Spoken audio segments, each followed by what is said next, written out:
नमस्कार दोस्तों, एक बार फिर से आपका स्वागत है आपके अपने YouTube channel JTS GS world में। मध्य प्रदेश के इतिहास की सीरीज में आज हम होलकर वंश के बारे में बात करेंगे, अर्थात इंदौर रियासत की चर्चा करेंगे।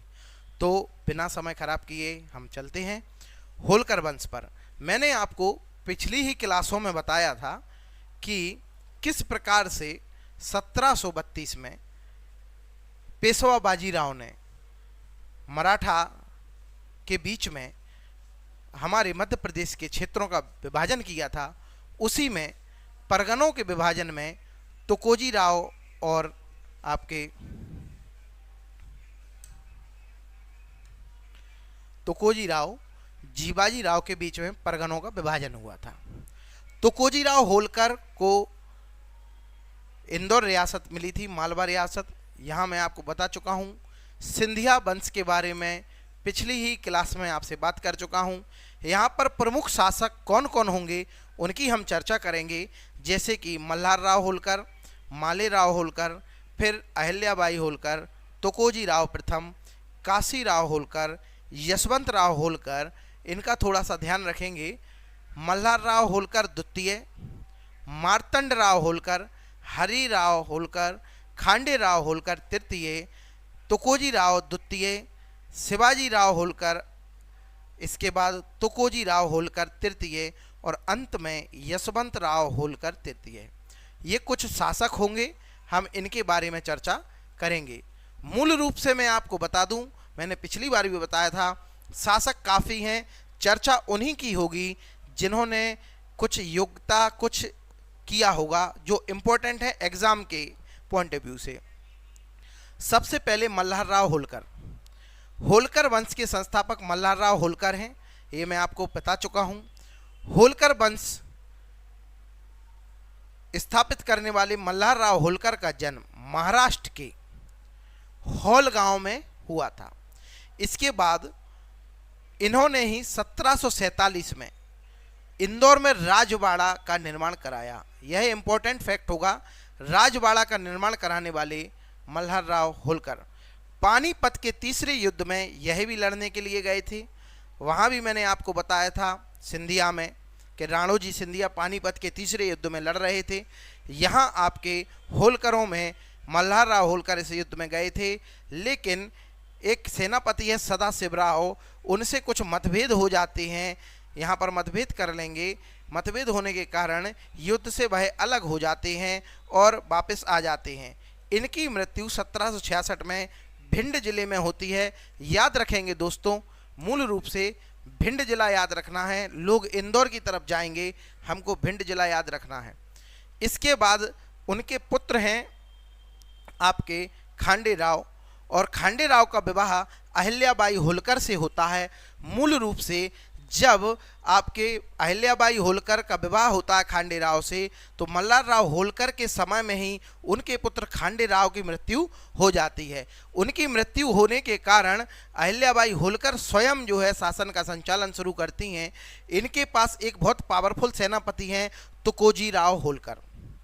तुकोजी राव इनके सेनापति हैं, जिनकी सहायता से यह पूरे होलकर साम्राज्य को चलाती हैं। और बहुत इंपॉर्टेंट है, पूरे होलकर वंश में सबसे ज़्यादा हमारा ध्यान अहिल्याबाई होलकर पर ही रहेगा। इन्होंने धार्मिक और दार्शनिक कार्य कराए हैं, इसलिए इन्हें दार्शनिक रानी भी कहा जाता है। अहिल्याबाई होलकर का जन्म महाराष्ट्र के चौंडी गांव में होता है, ये इंपॉर्टेंट फैक्ट रहेगा। और यहाँ पर वही बात, मल्हार राव होलकर की यह पुत्रवधू हैं, खांडे राव होलकर की यह पत्नी है। इन्होंने अपनी राजधानी महेश्वर स्थानांतरित की है। तो मूल रूप से अहिल्याबाई होलकर होलकर वंश की राजधानी इंदौर से महेश्वर तक लेके जाती हैं, यह बात ध्यान रखेंगे। अहिल्याबाई संग्रहालय और अहिल्याबाई की समाधि आपकी महेश्वर में ही स्थित है। अहिल्याबाई का शासनकाल होलकर वंश का स्वर्ण काल कहा जाता है। इम्पोर्टेंट फैक्ट, मैंने अभी बताया कि हम अहिल्याबाई होलकर को ही केंद्र में रखकर चलेंगे, क्योंकि पूरे होलकर वंश में सबसे ज़्यादा कार्य हुए हैं तो लोकमाता अहिल्याबाई होलकर के समय में हुए हैं। इसके बाद महेश्वर घाट, बनारस में मणिकर्णिका घाट, बहुत इंपॉर्टेंट फैक्ट, बनारस का काशी विश्वनाथ मंदिर 1777 ये बहुत ज़्यादा इम्पोर्टेंट फैक्ट हैं, पूछे जाते हैं। काशी विश्वनाथ मंदिर 1777 में लोक माता अहिल्याबाई होलकर ने बनवाया। मणिकर्णिका घाट यह भी उन्होंने बनवाया है। यह भगवान शिव की अनन्य भक्त थी, इसलिए आप इमेज में देख सकते हैं, जितनी भी इमेज आपको देखने को मिलेगी शिवलिंग उनके हाथ में होता है। इसके बाद कई तीर्थ स्थलों की मरम्मत कराई है, जैसे कि अयोध्या, बद्रीनाथ, हरिद्वार, द्वारका एवं महाकालेश्वर आपके उज्जैन के, इनका उन्होंने जीर्णोद्धार भी कराया है। मूल रूप से इनके प्रमुख दरबारी हुआ करते थे कुशाली राम, साहिर अनंत फंदी और मोरोपंत। यह इनके दरबार की शोभा बढ़ाते थे। आम जन की समस्या सुनने के लिए सार्वजनिक सभा का आयोजन होता था। यह याद रखेंगे दोस्तों कि यह न्यायप्रिय थी। ऐसा माना जाता है कि न्याय के लिए इन्होंने अपने ही पुत्र को हाथी के पैरों के नीचे कुचलवाने का आदेश दे दिया था। तो मुद्राओं में ऐसी पहली शासिका हैं जिनकी मुद्राओं में शिवलिंग, नंदी, बेलपत्र आदि का चित्रांकन हमें देखने को मिलता है। सबसे इंपॉर्टेंट मैं पहले ही बता चुका हूं कि इनके प्रमुख सेनापति तुकोजी राव होलकर। बहुत इंपॉर्टेंट फैक्ट रहेगा, बनारस में अन्नपूर्णा मंदिर का निर्माण कराती हैं। गया, बोध गया जिसको हम बोलते हैं, वहाँ विष्णु मंदिर का निर्माण कराया जाता है अहिल्याबाई होलकर के ही द्वारा। 1770 में ही इंद्रपुर की स्थापना होती है, जिसे हम वर्तमान में इंदौर के नाम से जानते हैं। अहिल्याबाई होलकर के बाद उनके जो सेनापति थे, मैंने अभी बताया तुकोजी राव होलकर, वही सेनापति उस शासन को संभालेंगे। इसके बाद तुकोजी राव होलकर आपके प्रथम गद्दी पर बैठेंगे। अहिल्याबाई मृत्यु के बाद मैं बता चुका हूं, तुकोजी राव होलकर राजधानी वापस महेश्वर से इंदौर लेके आएंगे। यह इंपॉर्टेंट फैक्ट रहेगा। यूरोपियन पद्धति से सेना का आधुनिकीकरण करने का श्रेय भी तुकोजी राव होलकर को ही जाता है। इसके बाद यशवंत राव होलकर प्रथम।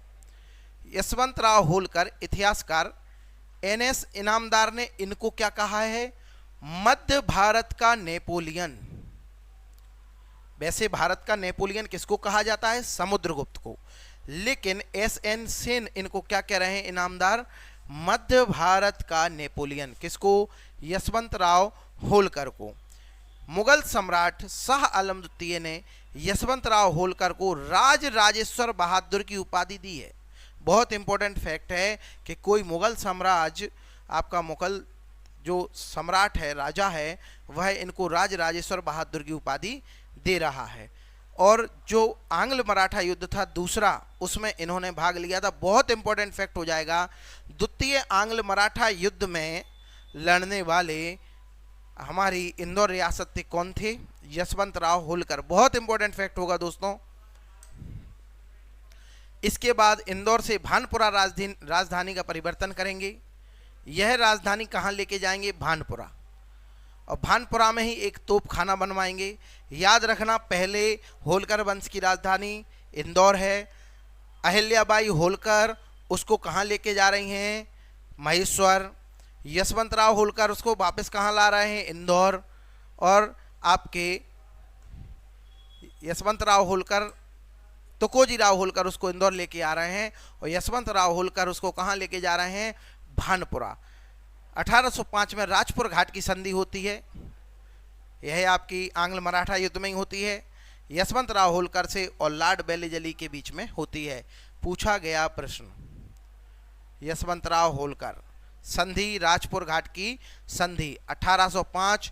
पूछा जाएगा कि लॉर्ड वेलेजली के साथ आपकी राजपुर घाट की संधि किसके साथ हुई थी? तो यशवंत राव होलकर के साथ हुई थी। इसके बाद अगला नाम आता है मल्हार राव होलकर। इंदौर में मल्हार राव के नाम से काफ़ी चीज़ें हैं। मल्हार मॉल भी है, तो यहाँ पर थोड़ा सा इनके बारे में भी जानेंगे। 4 वर्ष की आयु में गद्दी पर बैठते हैं। सिर्फ 4 वर्ष की आयु में गद्दी पर बैठे हैं। स्वाभाविक हैं, अल्पायु हैं, स्वयं शासक नहीं चलाएंगे। कहीं ना कहीं उनकी संरक्षिका उनकी माता होंगी तुलसा बाई। तो उनकी माता तुलसा बाई होलकर जो है शासन को संभालती हैं। 20 दिसंबर 1817 को महिदपुर की लड़ाई होती है, और यहाँ कहीं ना कहीं अंग्रेज आपके होलकर सेना को पराजित कर देते हैं और आखिरकार 1818 में मंदसौर की संधि होगी। तो 1818 में मंदसौर की संधि होती है, जिसमें इंदौर रियासत अंग्रेजों के अधीन आ जाती है। अब राजधानी परमानेंट इंदौर हो जाएगी, अब भानपुरा नहीं रहेगी, अब राजधानी इंदौर हो जाएगी। इन्होंने भानपुरा से राजधानी इंदौर स्थानांतरित की और अंग्रेजों के अधीन आ गए हैं, इसलिए अब राजधानी में कोई परिवर्तन नहीं होगा। तुकोजी राव होलकर द्वितीय, यह जसवंत राव होलकर के नाम से भी जाने जाते हैं, याद रखेंगे।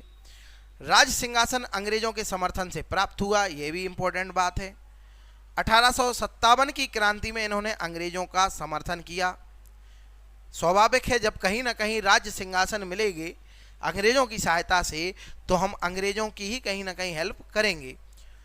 इनके समय में इंदौर खंडवा रेल लाइन, बहुत इंपॉर्टेंट फैक्ट यहाँ से आना शुरू हुआ। इंदौर और खंडवा रेल लाइन इन्हीं के समय में। स्टेट कपड़ा उद्योग और कैनेडियन गर्ल्स हाई स्कूल की स्थापना तुकोजी राव होलकर द्वितीय के समय में हुई, इंपॉर्टेंट रहेगा। इसके बाद शिवाजी राव होलकर, इंदौर के लालबाग पैलेस, बहुत इंपॉर्टेंट फैक्ट है ये। शिव विलास पैलेस, सुख विलास पैलेस, इन सभी का निर्माण शिवाजी राव होलकर ने कराया। इंदौर में होलकर कॉलेज की स्थापना शिवाजी राव होलकर ने कराया। खरगोन के बड़वाह में दरिया महल का निर्माण भी शिवाजी राव होलकर ने करवाया। दोस्तों, मैं पहले भी बोल चुका हूँ, केवल और केवल वही फैक्ट आपके सामने ला रहा हूँ जो परीक्षा की दृष्टि से बहुत महत्वपूर्ण है। तो इसके बाद हम आगे चलेंगे। तुकोजी राव होलकर तृतीय, न्याय के लिए इन्होंने त्रिस्तरीय न्यायालय व्यवस्था, बहुत इंपॉर्टेंट बात, पंचायत में आपने सुना होगा त्रिस्तरीय व्यवस्था, ऐसे ही न्यायालय में आपके न्याय के लिए त्रिस्तरीय व्यवस्था लेके आए तुकोजी राव होलकर तृतीय। खाद्य पदार्थों की कीमत पर नियंत्रण करने के लिए उन्होंने निर्यात पर प्रतिबंध लगाया। इंपोर्ट करते हैं आयात और एक्सपोर्ट करते हैं निर्यात। जब हम वस्तुओं को बाहर भेजते हैं तो उस प्रक्रिया पर उन्होंने प्रतिबंध लगाया, जिससे कि कीमतों पर नियंत्रण किया जा सके। किसानों के कल्याण के लिए रैयत वाली व्यवस्था लागू करने वाले तुकोजी राव होलकर तृतीय हैं। इंदौर में इन्होंने 6 रोगियों के लिए सैनिटोरियम अस्पताल बनवाया है, बहुत इंपॉर्टेंट बात है। 6 रोग अर्थात टीबी, उसके लिए उन्होंने सैनिटोरियम अस्पताल का निर्माण करवाया। इसके बाद यशवंत राव होलकर द्वितीय आते हैं। मध्य भारत के विलय के समय, बहुत इंपॉर्टेंट फैक्ट रहेगा, बहुत ज़्यादा, जब विलय होगा तब होलकर रियासत पे कौन बैठा हुआ है? यशवंत राव होलकर द्वितीय। इंदौर में यशवंत राव होलकर के नाम से ही आपका क्रिकेट क्लब भी बनाया गया है, क्रिकेट एसोसिएशन का भी गठन हुआ है। यहाँ पर मणिक बाग महल, यशवंत सागर झील, महाराजा यशवंत राव हॉस्पिटल, जिसे हम इंदौर में एम बाय के नाम से भी जानते हैं, महाराजा यशवंत राव हॉस्पिटल, ये किसके समय में बना है? यशवंत राव होलकर द्वितीय के समय में। इंदौर में क्षत्रिय धनगर सेवा संघ की स्थापना भी आपकी यशवंत राव होलकर द्वितीय के द्वारा होती है। ध्यान करने वाली बात यह है कि होलकर मराठाओं की धनगर शाखा से ही संबंध रखते थे। तो यहाँ पर आपके यशवंत राव होलकर द्वितीय के समय में आपका विलय हो जाएगा और विलय होने के साथ ही इस प्रकार आपका जो है होलकर रियासत के बारे में हमने महत्वपूर्ण बात की थी। इसी के साथ मैं अपनी बात को ख़त्म करूँगा और साथ ही कहूँगा कि पंखों से कुछ नहीं होता, पंखों से कुछ नहीं होता, हौसलों से उड़ान होती है। सपने उन्हीं के साकार होते हैं जिनके सपनों में जान होती है। इसी के साथ मैं अपनी बात को ख़त्म करूँगा।